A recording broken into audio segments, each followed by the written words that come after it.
Hey everybody, so today we're going to make pate choux or choux pastry, which is the base for many delectable desserts, including eclairs and cream puffs or profiteroles, whichever you want to call them.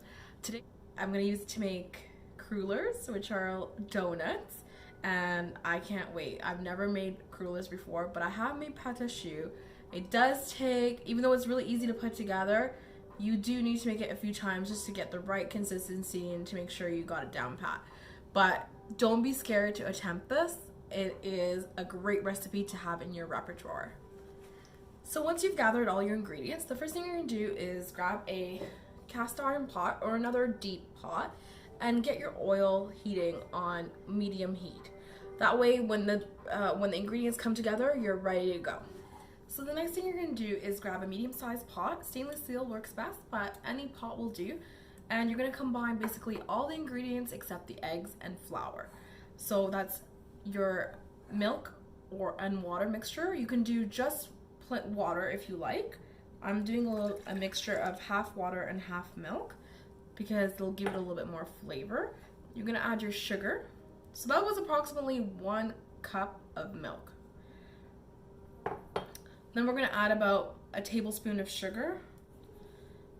And then we're going to add our butter. Then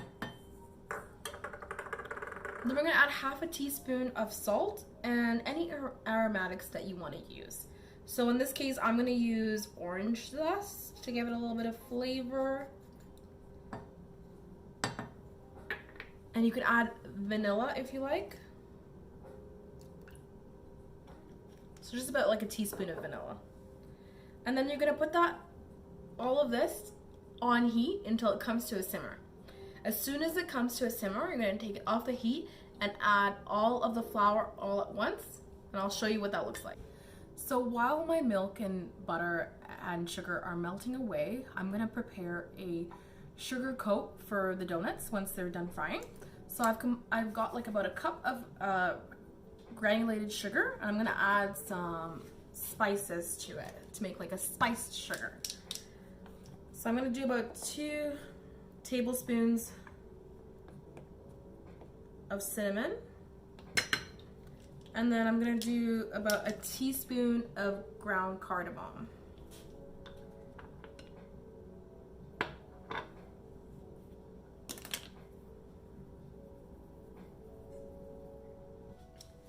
So once my sugar mixture is prepared, the next thing I'm going to do is whisk my eggs so that they're ready to go. So I'm going to start with 3 eggs. The recipe calls for 4, but we're going to start with 3. And then I'm going to whisk these, and then we'll see if we need the last one.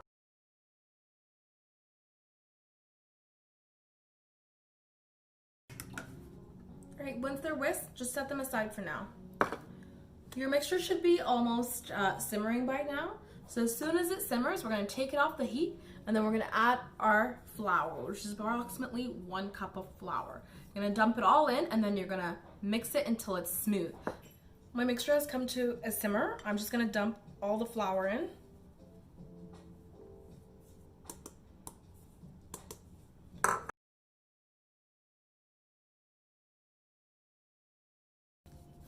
Once there are no more lumps of flour, I'm going to return it to heat for about 2 minutes or so until it starts to pull away cleanly from the sides.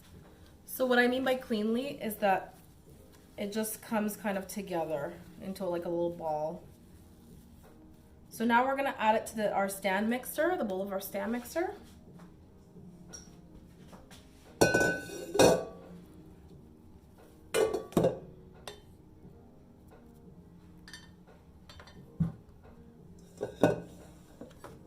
And using the paddle attachment, we're gonna mix it on low for 2 minutes so that it cools down a bit before we add our eggs. While your mixture is on the stand mixer and mixing away for 2 minutes, so that you can prepare your parchment paper. So if you have parchment paper, cut it into little squares and use one as a guide. So just draw yourself how big of a circle you want your donut to be. And I'll be using a star tip to pie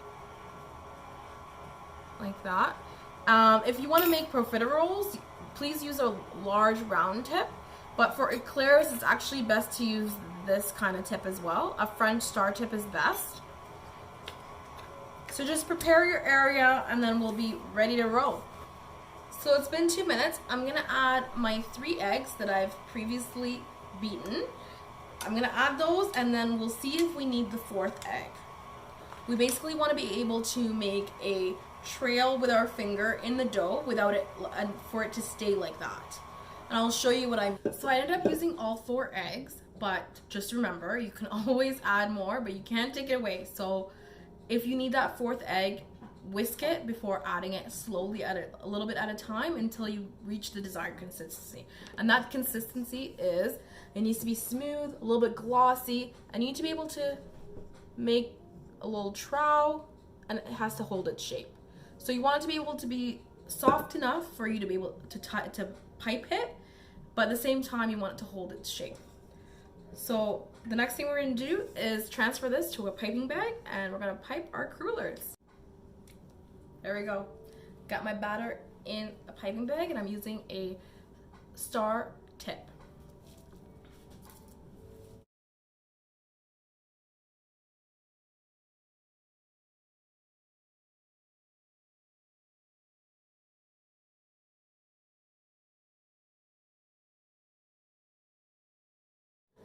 So once you've finished piping your crullers, you can go ahead and fry them. Make sure your oil is at 375 degrees, and then you can fry it until they're golden brown. And I'll show you the finished result.